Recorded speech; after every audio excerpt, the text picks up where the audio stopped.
I am so thrilled to have Summer Innanen with me today. She is a professionally trained coach through the internationally renowned Coaches Training Institute, specializing in body image, self-worth, and confidence, and the best-selling author of the Body Image Remix. Welcome, Summer. How are you today? Thank you so much for having me. I'm doing great. So we finally met in person a couple of weeks ago. We're both from Vancouver, so it's so great to see body positive people unite in Vancouver. Yes, it was great. It was so great. I was so pleased with the turnout and all the questions and positive feedback. And yeah, I feel like we need to do that more often. Yeah, that was definitely a great event. So I find with most people that I talk to that work passionately in this area of body positivity and helping women feel better about themselves, that they have some kind of personal connection to the work that they do. So I was just wondering if you could tell us a little bit about yourself and why you do the work you do. Sure. So, I started doing this work about 5 years ago. And, prior to that, I was working in a corporate job, and I just kind of had this realization of that I did not want to do that for 30 more years because it just felt very soulless. and at the time I was actually I actually had a really disordered relationship with food and exercise. I was probably what you would consider an exercise addict, and had a pretty disordered relationship with food. And that all stemmed from having a poor body image. Mm-hmm. And it took me a while to realize that that was the problem, because I thought that my body was the problem. So for my whole life, I thought if only I could be thinner, then I would be more confident, I would be happier, everything would fall into place for me. So, my poor body image started at a really young age. I was bullied quite a bit for my body, and I was always just a really self-conscious kid.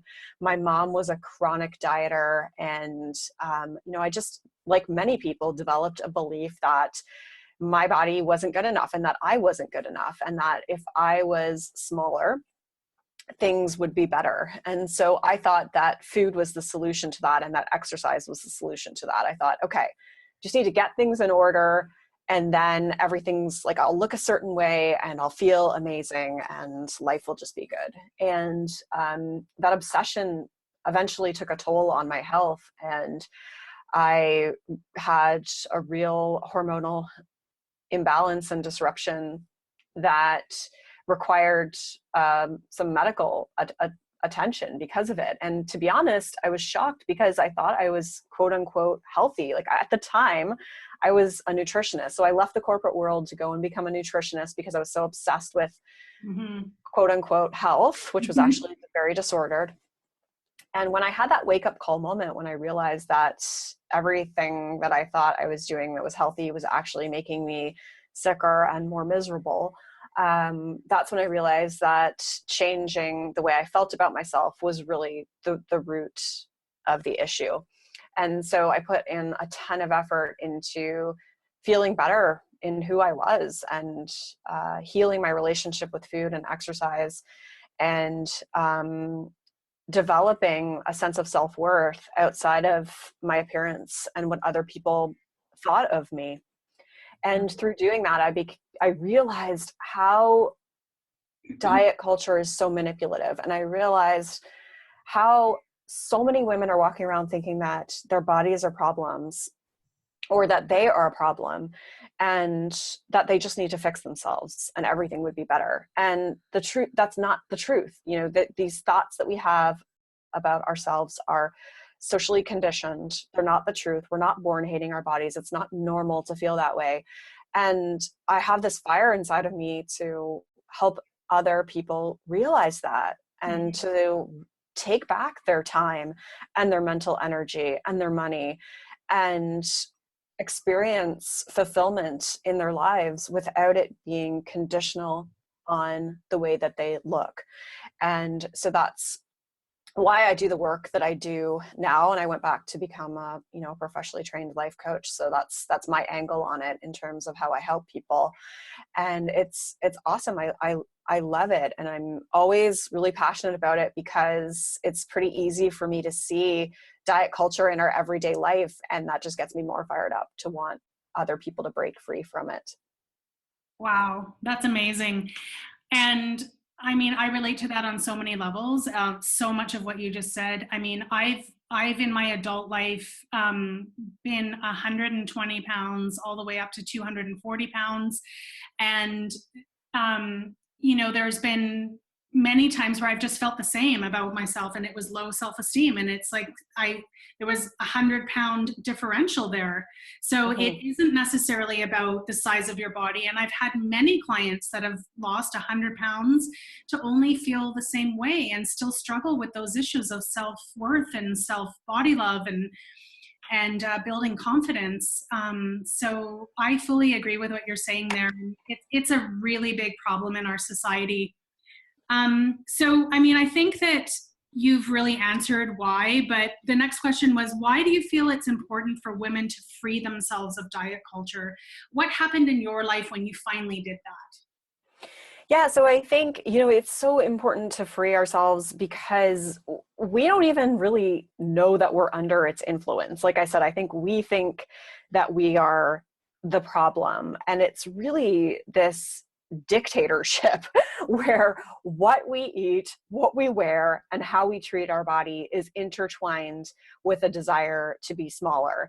And so long as we're doing that, we're instilling and reinforcing this belief that we're not good enough as who we are, and that thinner is better. And this is built on fat phobia and size discrimination. So it's not just an individual issue, it's a social justice issue, it's a collective issue. And so we've got to free ourselves from it. And I consider diet culture, I call it the soul sucker, because I'm like, it is like this like vampire that just like kind of sucks away our energy and eats our lives. It's like this powerful force that kind of unknowingly gets its claws into us when we're born into this world, and teaches us, especially as women, that it's normal to just desire thinness, like that we should all be working towards that. And what that does is it steals our time, it steals our mental energy, it steals our money. And it's really created a culture, which is why it's called diet culture. Yeah, it's And definitely, yeah. yeah. And it's in the way that we speak. If you just observe and watch the way that people speak about food, and it's like, oh, I've been so good all week and now I've blown it, or oh, I shouldn't eat that, or like, get those cupcakes away from me, I'll eat them all. It's in the way that we behave. Diet culture is in the way that we just show up in our lives. So for example, it's the reason why after Christmas time, after December, like everyone's talking about what detox they need to do, or like, this is the year I'm going to get stuff in order. It's the reason why like every January there's all of these different weight loss ads. Like, it really does shape our culture and the way that we show up in it. And if we didn't have that, like, if you can kind of just take a minute to imagine a world where there was no weight loss advertisements, where there are no advertisements about like removing cellulite or shrinking your belly, where all bodies were celebrated and diversity was in our media. Think about how much more time you would have in your life to focus on other things, because you wouldn't be constantly criticizing yourself, doubting yourself, trying on 15 outfits before you go out, avoiding social occasions, having to analyze a menu before you go to a restaurant, beating yourself up because you didn't go to the gym. Like, it's just so heavily embedded in our everyday behavior, and it's so normalized that I think a lot of us don't even have awareness of how toxic it really is. And if you can kind of imagine a world without it, you realize the potential that we have in terms of just enjoying our lives or doing more purposeful things with our lives. And I think that's why I feel so passionately about it, because what I notice is that when we do free ourselves from it, when we do decide to reject these rules and stop participating in diet culture, we have time to do things like maybe it's volunteer, maybe it's being able to go to one of your child's events, maybe it's just being able to be more connected with a friend. And all these things have an impact on the people around us and the world. And so I really do think that we can change the world by freeing ourselves of diet culture. And I don't say that to sound like, oh, like I have this big dream. Like I really do believe it. I don't think it's going to happen in our lifetime. But I think if we can eradicate size discrimination, fat phobia, diet culture, I think that what would happen in terms of empowerment for females especially would be incredible. I fully agree. I mean, I think for me, what it was that I was on this repetitious cycle, which I'm sure most people that have been involved in diet culture can very much relate to. But I internalized that failure all the time. Like there's something wrong with me. And I never could say it out loud to people because I was so full of shame around it. I have no self-control. I can't pull it together. Like what the hell's wrong with me? Those kinds of things would run through my mind constantly. And you're absolutely right. It does rob you from being able to be a positive member of society because I can't show up in a positive frame of mind when I'm constantly in this negative banter about how crappy I am as a person. Yeah, I wrote a post a while ago, and I think the line that I said was, the only thing that you lose on a diet is your self-esteem and your self-worth. Because diets don't work. We know that it doesn't work. It only works in the long term for a very tiny percentage of individuals, like less than 5%. So if you're in the majority of people where, intentionally, forcibly trying to manipulate your body is probably not going to be successful in the long term, then every time that you attempt to do that and your body does what it's supposed to do, which is keep you in a state of balance and it fights back, we blame ourselves because we think we're a problem. And every time we do that, we're instilling this idea that like we're a failure, like you said. And so that takes a really heavy toll on our self-worth. And so to be able to reclaim that, to be able to say like, you know what, this wasn't my fault. This isn't my fault. Like even that in and of itself can be a really empowering first step, is to just stop blaming yourself, because you are not the problem here. Like this was not your fault. Totally. And I think that that's why, like, my personal story behind starting my business is because of a very profound experience I had with a running coach who was totally not about weight loss. And she was a plus size run coach. And I had never seen somebody in fitness leadership in a larger body. Like I'd never seen it. So when I saw her, I was like, what? Like, what? And then to run with her and her be like, it's all about athletic performance. Like this is about empowering yourself through physical movement. This isn't about expenditure. This isn't about punishment. This is about like kicking ass. I was like, what? I've never heard of this. Yes. Any magazine I'd ever picked up or any other fitness professional I'd ever encountered, that certainly wasn't the message that they were putting out to the universe. So it was so profound to me that I ended up leaving my career and starting this business because I had never come across anything like it. Mm-hmm. Yeah, exactly. And it makes so much sense when you think about it. It's like, of course, if we connect with like how things make us feel and the empowering feelings that go along with moving our bodies and seeing what we're capable of, like of course then you're going to be doing it from a place of self-love. And I think we're just so used to doing everything from a place of self-loathing.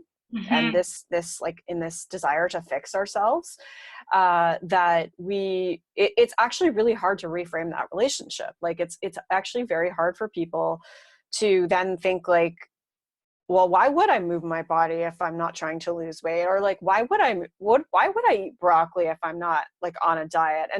And that's the effect of diet culture, is that it's like it's caused us to have this really messed up relationship with movement and food. where we sort of think like, why would I do anything good for myself if it's not in with the intention of trying to shrink myself? And so we really have to reframe it and sort of think like, well, like what feels good for you?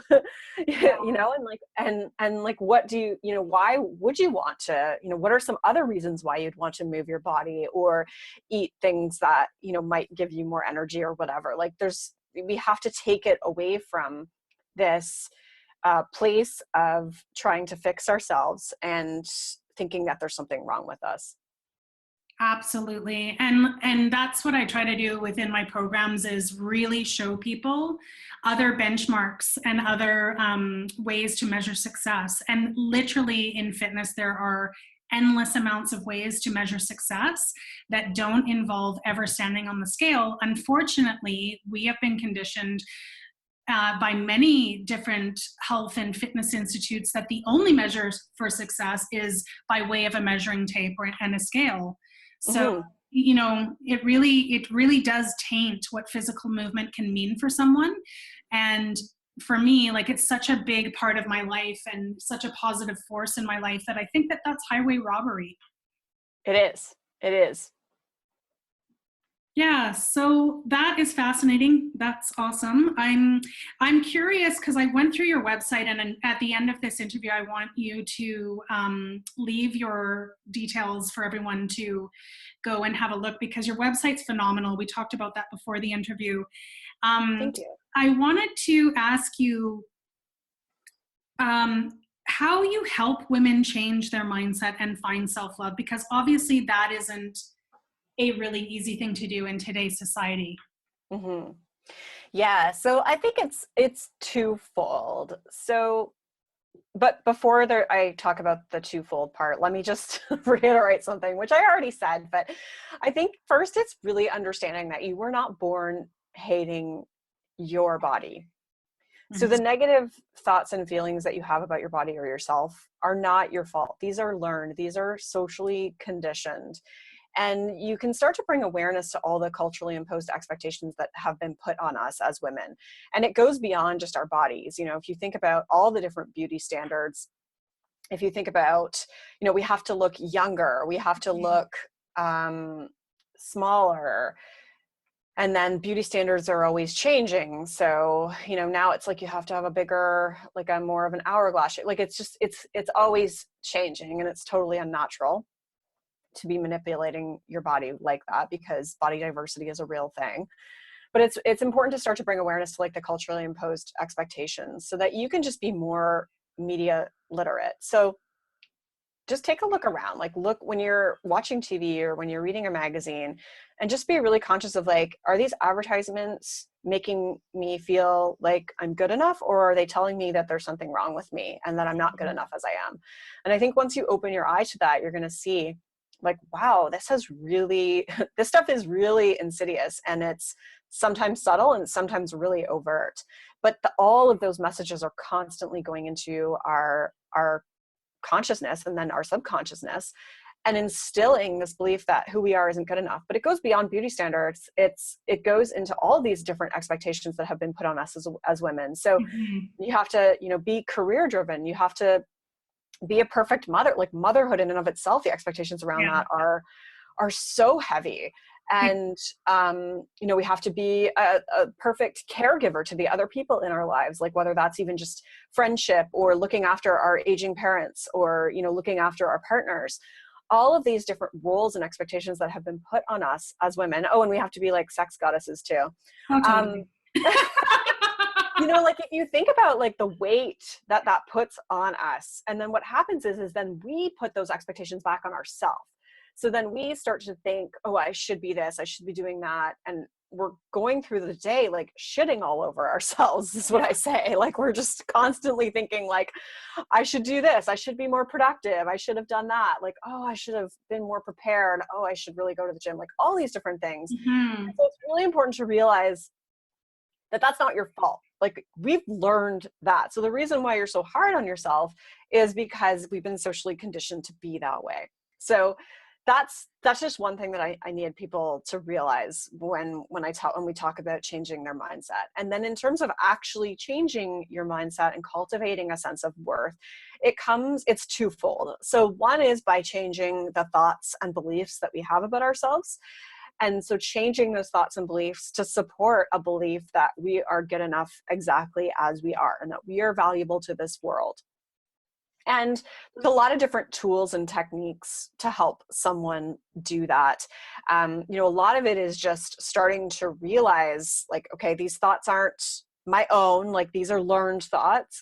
And then starting to really tune in to, what do I want for myself? What do I feel like? And starting to reinforce more compassionate self-talk. And Dr. Kristen Neff has an amazing book called Self-Compassion, which I recommend everybody read in terms of learning how to be more compassionate to ourselves. And then the second part of it is actions that support a belief that we're good enough. So a lot of times we're putting everyone else's needs first. We are denying our instincts in terms of, maybe it's like our body is saying rest and we're saying no, push through, go to the gym, or our body is saying, you know what, I really just want to eat ice cream tonight. And we're denying ourselves these instincts and depriving ourselves. And when we do that, we are not treating ourselves like we're good enough as we are. And so changing our actions to support that is a really important part of this process too. And then the other way that I specifically help people is really helping them to know who they are and their value outside of their appearance. Mm-hmm. And that's where my expertise that's where my expertise as a life coach comes into play, because it's about helping them really discover their values and what they want out of life and what's more important to them than other people's opinions and how they look, and helping them to kind of take action from that perspective. But if I were to give your listeners like a framework to work with, it's really start thinking about, what beliefs do I want to have that support this belief that I'm good enough as I am? Like, how can I start to reinforce those beliefs in my life, and what actions can I take to support that too? So whether that's, like my self-care is terrible, I put everyone else's needs first. What are some small steps you can take to start showing that you matter to this world? Because you do. It's huge. Yeah. I talk about that in our program as well, about just even just using the word no. Like, I can't, I'm not going to. It's so difficult for so many people to draw boundaries around themselves so that they can instill some self-care. And I've struggled with that too over the years, where, the immediate response to everything was yes. And so yes. In one of the videos we do, it's like, if it's not a hell yes, it's a no. Yes. Yes. And that, I think saying no can be one of the biggest acts of self-love that we can do for ourselves. Mm-hmm. And setting boundaries and things like that too. So yeah, it goes beyond just doing things for our body. It's really looking, like, I look at it from a whole being perspective, because I think a lot of times the way we feel about ourselves, like you said, so sometimes people will even go through some kind of a dramatic weight loss and they still feel the same way about themselves. And that's because it really comes back to this core belief that who we are isn't good enough. So it's not just about our bodies, it's about who we are. And that's why we have to really build it up from that perspective too. Absolutely. And I mean, diet culture this is what bugs me so much about diet culture, aside from all the other reasons we've already discussed, is it doesn't address any of this. No, not at all. No, because it wouldn't make money. Like, if it actually made people feel better about themselves, it wouldn't be a $65 billion or whatever the number is. With a 5% success rate, right? Like, it's like the model depends on failure. Yes. But basically, it is meal plans. It's not talking about all the other things that are intertwined with core value and why we eat. There's also a whole other podcast that we could talk about around the reasons why, not what we eat, why we're eating. Like, there's reasons behind that too. So diet culture doesn't address anything below the surface. It's basically a meal plan that fails people. Yeah, and it's basically saying to people that you can't trust yourself, that your instincts aren't reliable. and you need to follow this prescriptive format to deny yourself of your basic instincts in order to gain social currency in our culture. Like, if we really want to get down to what it does. Absolutely. And, when we tune out of our instincts, like, that just sets us up for so many disastrous consequences, because we don't know how to eat like normal human beings anymore. Mm-hmm. And our bodies have so much wisdom. Like, I'm a big fan of intuitive eating and learning to trust our own body's hunger and fullness signals and desires. And as someone who was that person who used to say, get those cookies out of the house because otherwise I'll eat them all, now I find ice cream with freezer burn in my freezer, or like stale chocolate or cookies. Like, it's just not that interesting to me anymore. And I had to get to a point where I just stopped listening to other people's rules and started trusting my own instincts, and realizing, like, okay, food is abundant, it's not going anywhere. And as soon as my body kind of got the memo, my body and my brain got the memo that like dieting wasn't going to happen anymore, it's amazing how like my relationship with food just changed. And how when I felt more comfortable with my body and just accepted, like, all right, this is what my body is, it's food just became so much easier. Like, if we take the desire to make ourselves smaller out of the equation, like, it's amazing how we can just like radically change our relationship with food and movement. I fully agree. This is not on our list of questions, so I'm just going to throw it out there. Because I deal in fitness, many people are coming still with that, I'm going to use fitness to lose weight. Mm-hmm. So it's a matter of me kind of showing them a different way, as I was shown with my running coach, just getting people to focus on athleticism, joyful movement. That's a big thing too, without punishment. But also, what about the people that really do, from a sincere place, from a health perspective or a mobility perspective, want to lose weight? Well, I think, like, I would never shame someone or fault them for wanting that, but I think we have to look at the reality of the facts around it. Mm-hmm. Yeah. That, if there was like a way that we knew to do that, that we knew how to do that successfully, then it would feel a lot more, it would feel easier to say, like, okay, that's a possibility. But the truth is, like, we don't know what's going to happen to someone's body. Their weight could go up, it could stay the same, it could go down. So Mm-hmm. I think it's about understanding, like, all right, it might be a side effect, but it might not be. And are you going to be okay with that either way? And let's identify some other intentions that are going to be more meaningful to you. So to be more mobile, to be stronger, to be able to walk upstairs faster, to be able to tie your shoes more easily. Because I think that when we can focus on those kinds of outcomes instead, then we know we're going to have guaranteed success, instead of something that may or may not happen, that might be a potential side effect. So that not everybody experiences, because if all of your hope is in that basket, then you might be disappointed and you might feel like you're a failure. And we want to mitigate those feelings. We want people to know, like, again, this is not your fault. Like, if you do this, like, if you move your body, if you train with me, like, I know that you're going to feel stronger, you're going to feel more mobile, you're going to feel better about yourself, but I Mm-hmm. can't promise that your body is going to change. And obviously, like, I don't know if that's what you do or not, like, that's totally your protocol. But I think, that if you were to ask me, like, what my thoughts are on clients like that, I think it's just explaining that it might be a side effect, but let's focus on these other things because they're going to be more important and more meaningful. And the reality is that intentional weight loss, for the most part, usually results in weight regain, and which we know is not healthy. So just trying to explain, like, a health at every size approach, and taking, like, a weight neutral approach, which is, we just don't know, because that's the truth. I mean, anything could happen to us. We don't know what's going to happen to the size of our bodies. And when it's so closely intertwined with our self-worth, it becomes really tricky, in terms of uh, trying to control that, because then we're hinging our self-worth on something that's not really in our control.